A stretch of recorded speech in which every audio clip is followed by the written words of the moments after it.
Today, Sony just held a new State of Play, and we're not going to talk about any of it. This is CheckPoint.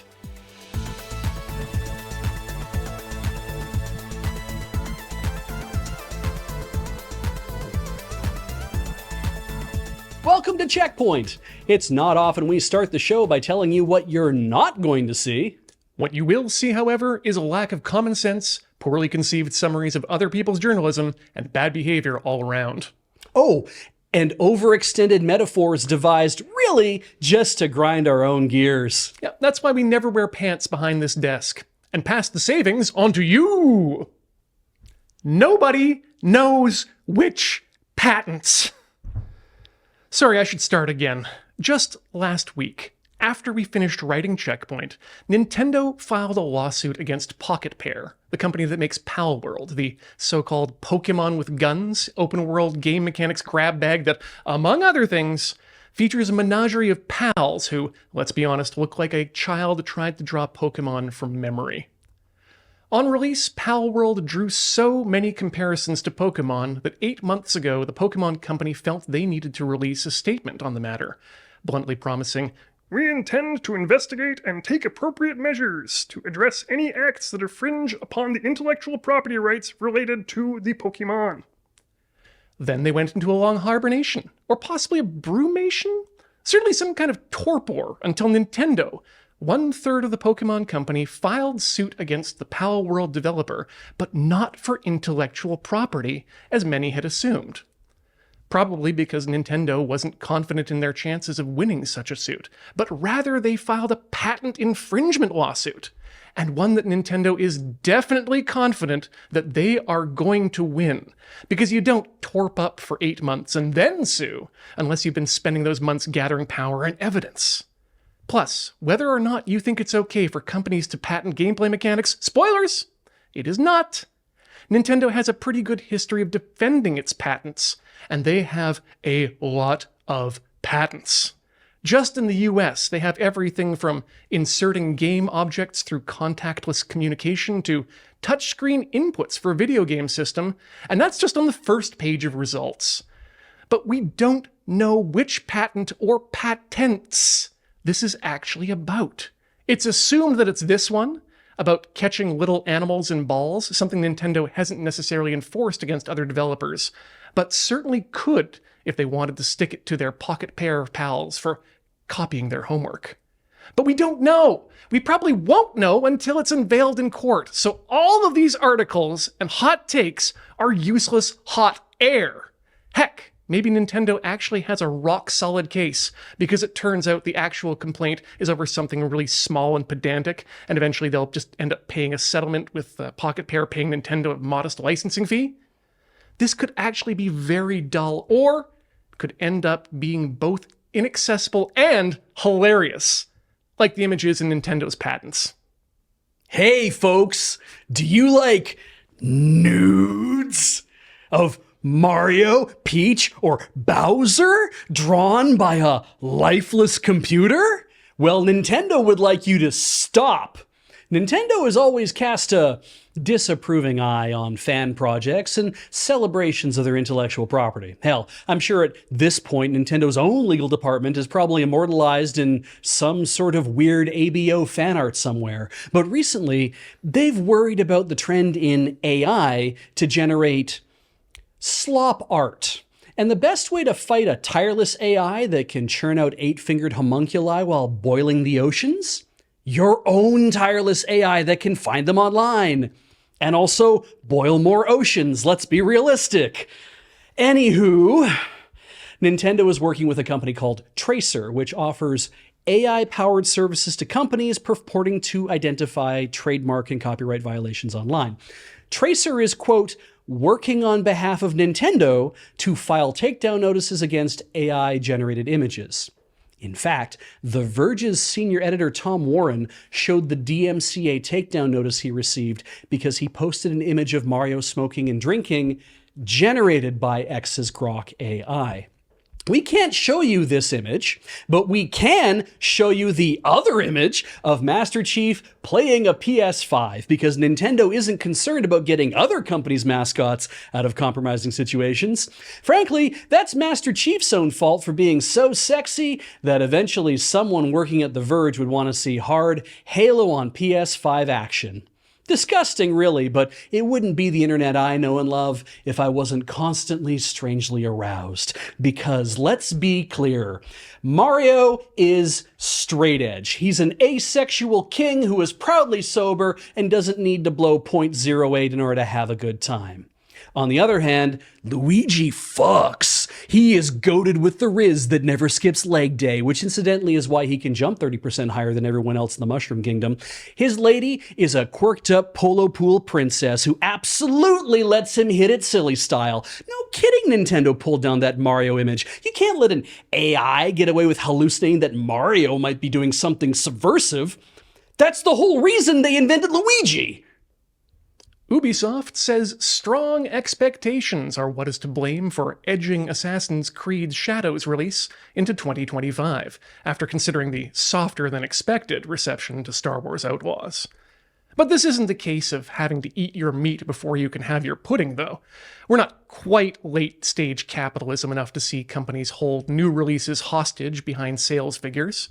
Ubisoft is just putting Assassin's Creed Shadows back in the oven to really firm it up, so it can stand up to critical pressure. According to CEO Yves Guillemot, the learnings of their disappointed experience with Outlaws led them to provide additional time to further polish Assassin's Creed. The pudding, or poutine in this now overly complicated and 45-year-old classic rock metaphor, is Sucker Punch's just-announced Ghost of Yotei, sequel to the 2020 samurai epic and personal favorite, Ghost of Tsushima. Set in feudal Japan like Assassin's Creed Shadows, it is also expected for a release in 2025. But the proof of said pudding is always in the tasting. And with so much open-world cinematic samurai content dropping next year, will weebs be eating well or feeling bloated? Says Daddy Yves, I would like to say that there's lots of space for very high-quality games, and these two games can sell very well. And in the end, isn't that what really matters? It's Sonic's 30th Batmanniversary, and what better way to celebrate than with a crossover event with DC Comics? You see, Sega and DC announced this new event just last weekend, telling us to expect new comics in March 2025. So you've got 6 months to start polishing your own DC OCs Don't Steal ahead of the coming boom. But what else could we expect? Old Sonic games re-released in black and white, all grim and gloomy, so that adults can finally take pleasure in seeing their childhoods reflect the melancholy of their depressing lives? The repetitive smashing together of multiple Sonic storylines in an effort to revitalize interest in a brand long thought to have lost steam among its fan base? Rouge and Catwoman making out? No! In fact, they're dressing up Sonic characters as DC heroes. Sonic plays The Flash, because he's so quick, you know. It's the only power he has, and goddammit, as Americans, we need to respect that. That leaves Superman available, so why not shove Knuckles in there? As the sole heroine, Amy Rose is a perfect fit for Wonder Woman. Tails gets to be Cyborg, and that means Shadow plays Batman. And what an appropriate choice for Batman, too. After all, when you think of Shadow, you think brooding, tortured, and armed with a Colt M1911A1 chambered in 45 ACP. You know, Batman's weapon of choice. DC Comics released a short animation of Shadow, or at least some hedgehog, dressed up as Batman, just in time for Batman Day. But this leaves so many other Sonic characters without appropriate DC sonas. So I'm going to help. Blaze the Cat should play Raven. Green Sonic's already got a leather jacket, so he can play Ghost Rider. Christopher Thorndike is naturally Aquaman. Purple Sonic and the other Green Sonic can be the Wonder Twins. Sure, why not? Yellow Sonic gets to be Reverse Flash. Blue Sonic can play Booster Gold. I don't know who that is, but my comics-loving pal told me that I needed to include him, so here he is.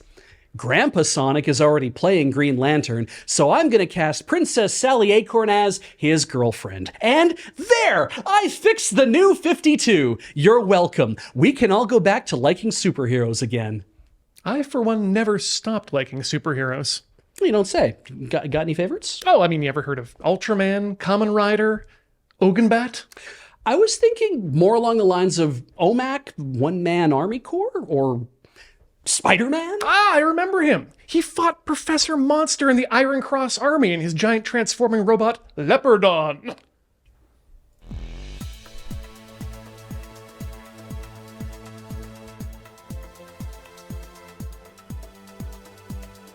Coming up, the streaming channel Pi Plays Pokemon Sapphire has managed to pump 83 million digits of pi into the game, power leveling its starting Sceptile up to level 88. But it can't manage to clear the starting town. Congrats, humans! We have trapped an irrational number in hell! That was a killer read. Yeah, thank you. You know what I love, actually? It reminded me in the story, because we going back to your Pink Floyd's The Wall extended reference. So Ghosts of Yote, Yes. which was in the state of play technically, so we did end up talking about it. Oh, no. But Ghosts of Yote coming out in 2025, and Assassin's Creed Shadows coming out in 2025, and you're all like, open world, set in Japan, the very weeb, tasty, whatever. There's a third one you left out. Oh? Yakuza Kiwami is coming to the Switch, and I'm so fucking excited, Ian. You have no idea. Meech, I know exactly what you're talking about. I forgot about that completely. Because as of last Friday, we're also getting a new Yakuza game in Hawaii as Pirates starring Majima! All right, so you get Assassin's Creed Black Flag Yakuza. Yeah. That was I watched the video to that, and I was like 7 minutes of introduction to this thing, and I'm like, so is it like a weird alternate universe? No, Majima just has amnesia. Yeah, it's so great. You've got the small kid, which is like a callback to the Tezuka Treasure Island. Right? Yeah. My one problem is it suffers once again from North American localizers being unable to have any fun. Oh. They call the pirate group the Majima Pirates in the subtitles, but it's the Densetsu Kaizoku. Densetsu Kaizoku. Oh, the legendary pirates. Yes. Which sounds so much cooler. It does, really. Yeah, absolutely. I'm excited to actually finally get to play Yakuza games, since I have my scruples. I look forward to you being able to beat me at Mahjong anytime. Yeah, no, I'm looking forward to. We used to do like a Matters of Import. We did play for a bit. I can't remember if I was just like, no, you go ahead and control things and I'll just sit here. I can't remember if we actually traded the controller back and forth for that, but it is something I'm looking forward to. Oh. Is there actually, the other thing that came up recently, this morning, Kyle Orland on Ars Technica published an article. It's like 7 o'clock in the morning, and I happened to be awake, which, funny for me, about Nintendo's stance on AI. Yes, Yeah. I saw this, that they trotted out Miyamoto to make the statement too, and I do not find it surprising. The small amount of difference between Nintendo and Studio Ghibli. The idea is basically that AI is an affront to us, or in a much more soft statement from Miyamoto, if all the companies are going in a certain direction with AI, Nintendo would like to go in a different direction. Yeah. Oh, it's very, very it's very politic, right? Yes. Which is kind of great. And so that didn't really make it into my discussion of the Tracer AI thing. But I do think it's interesting that on the one hand, it's like Nintendo doesn't want to have any sort of interaction with AI to develop their games, but they have legally like politically, business-wise, in a corporate sense, they have no compunction about employing an AI company to go searching for AI infringements. Must be great to be a privately held company. Right? Yeah. So I am a little bit taken aback by the idea. I mean, I did say people boiling the oceans using AI to make bullshit images and hallucinate text and all that kind of stuff. It's like, just for entertainment purposes, seems like, wow, I don't know if that's a really great. I don't know. It is not a very good use of like our limited resources on this planet. But then also to be like, well, we have a company that can help you stamp that shit out by using AI to do it. And I'm like, oh, I don't like the way that feels either. But So I don't know. I came down on the side of I'm definitely on Nintendo's side of defending this, even though I don't like the feeling of, oh, it's just more like burning of fossil fuels and shit. Well, this story really, more than anything else, it caused me a great amount of disappointment because it means I can no longer take part in the challenge placed by Aftermath Media early this week to vow to never take Nintendo's side in an intellectual property manner. It's like, this is the one where they're like, you know what? I think it's good to stick it to X's Grok AI. Yeah. Oh, God. That's the show, ladies and gentlemen. Thank you for joining. Unless you have other things you want to add. Oh, no, I'm good. Yeah, that's great. You got to go. This is Checkpoint. You're going to find it on the LRR Video Games channel, and you can support us by going to the Patreon. Also, we do stuff on Twitch, so you can go check out our Twitch channel. You can become a member of LRRVG YouTube channel as well. That's also a way to support the channel. Go check out the store.loadingreadyrun.com. Those are the ways in which you support us, but also just the like, share, and subscribe thing, but like letting your friends know this exists. Pass it around. Yeah, we do keep our pants on for you, though, in the off times. Absolutely, yeah. And if you are one of the members of this YouTube channel, you're going to see your names come up shortly after we're done here. So have a good day. That actual complaint is something, something, something, something. Damn it, oh!